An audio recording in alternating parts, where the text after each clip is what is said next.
With commercial real estate transaction activity down almost 70% from Q1 of 2021, hiring in this industry has slowed down a lot over the last 3 years. And to give you a better sense of just how much this has slowed down, SelectLeaders, which is arguably the biggest and most reputable commercial real estate job posting site out there, saw a 26% drop in listings for roles requiring between 0 and 4 years of experience between May of 2023 and May of 2024, and an even bigger drop in these listings of 35% between May of 2022 and May of 2023. And together, this has resulted in a cumulative 52% decrease in job postings for early career professionals from the peak, which has created a pretty discouraging environment for college graduates and young professionals looking to transition into this industry. But even though it might not feel like it right now, the current state of the hiring market can actually be a really good thing for your career if you're committed to commercial real estate long term. And in this video, I want to break down why I think this is the case if you're looking to break into this industry in 2024.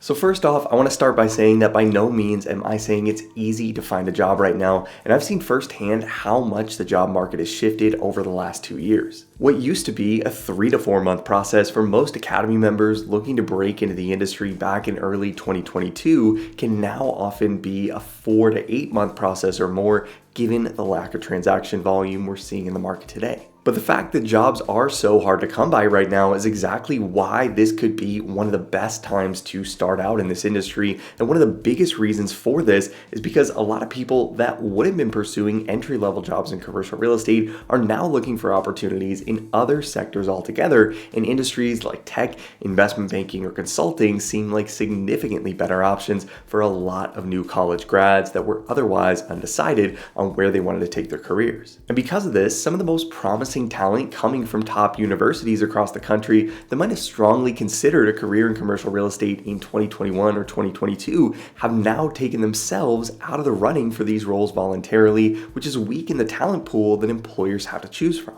And this also means that even if it takes a little bit longer to land a job in the first place, when you are ultimately hired, your peer group is going to be smaller than it would have been if you were hired anytime between about 2016 and 2021. And 5 to 10 years into your career, you're also going to be competing with a lot fewer people for more senior level roles. This can make it easier to stand out as you progress in this business over time, especially with the experience you'll have working in a variety of different market conditions. And this leads into the next benefit of starting your career in commercial real estate in 2024. And this is that you have the unique opportunity to gain experience working on distressed properties when the stakes are ultimately low for you personally. And what I mean by this is that even though distress would be very real for the companies that you'd be working for, if you're just graduating from college or still in your early 20s, it's very likely that you don't have kids or an expensive mortgage, and a down year in income or even a job loss entirely wouldn't be the end of the world. At this stage of life, in most cases, if things get bad, most people can either double up or triple up with roommates or even move back in with family,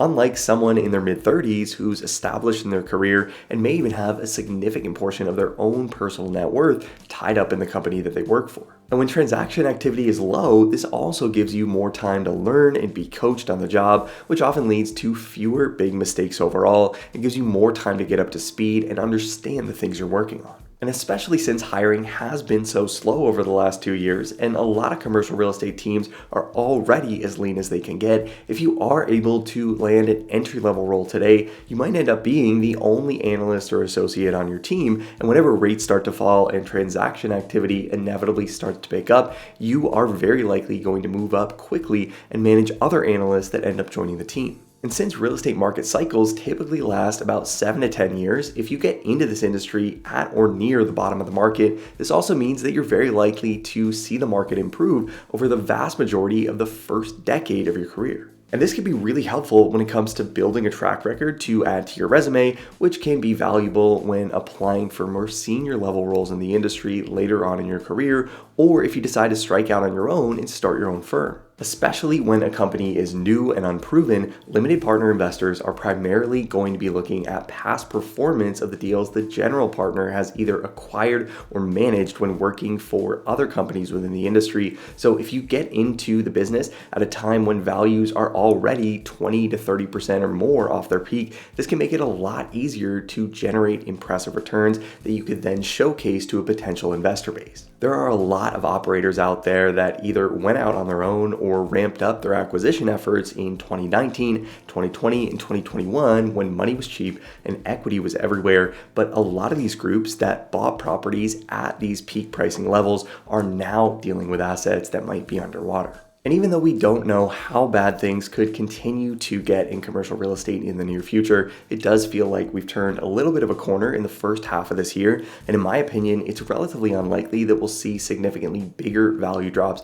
than we've already seen over the last 12 to 24 months across most major product types. What this really boils down to is that by starting a company today, an investor can take advantage of distress that might be forming in certain pockets of the industry, or just buy stabilized assets with the expectation that interest rates and ultimately cap rates should go back down at least somewhat in the relatively near future. And with the cost of capital where it is today, this is also preventing newer investors from getting over leveraged and creating unnecessary risk. Some of the most successful people I know in this industry started their careers in 2009 when things were extremely quiet in commercial real estate and values had dropped by almost 40% from their peak in September of 2007. But by starting out at the bottom of the cycle, these people had huge runways to build their careers or even build their own companies during what ended up being a massive run-up in pricing over more than a 10-year period, which also gave these people time to get to a place where they could withstand the current downturn we're seeing in the market today. Now, again, you can't ignore the fact that it's tough to land a job in commercial real estate right now, and it's most likely going to take a little bit longer than it would have if you were looking for the same job in 2021. But what I am saying is that if you're committed to this industry long term, doubling down on your career in commercial real estate right now is very likely going to pay off in a really big way at some point in the future. Now, because companies are hiring a lot less than they were just a few years ago, if you're looking to land a job as an analyst or associate in this industry, it's more important than it's ever been to have a really strong technical skill set going into the application and interview process. So if you want to make sure you have these skills you'll need to break into the industry, regardless of market conditions, make sure to check out our all-in-one membership training platform, Break Into CRE Academy. A membership to the Academy will give you instant access to over 120 hours of video training on real estate financial modeling and analysis. You'll get access to hundreds of practice Excel interview exam questions, sample acquisition case studies, and you also get access to the Break Into CRE Analyst Certification exam, which covers topics like real estate pro forma and development modeling, commercial real estate lease modeling, equity waterfall modeling, and many other real estate financial analysis concepts that will help you prove to employers that you have what it takes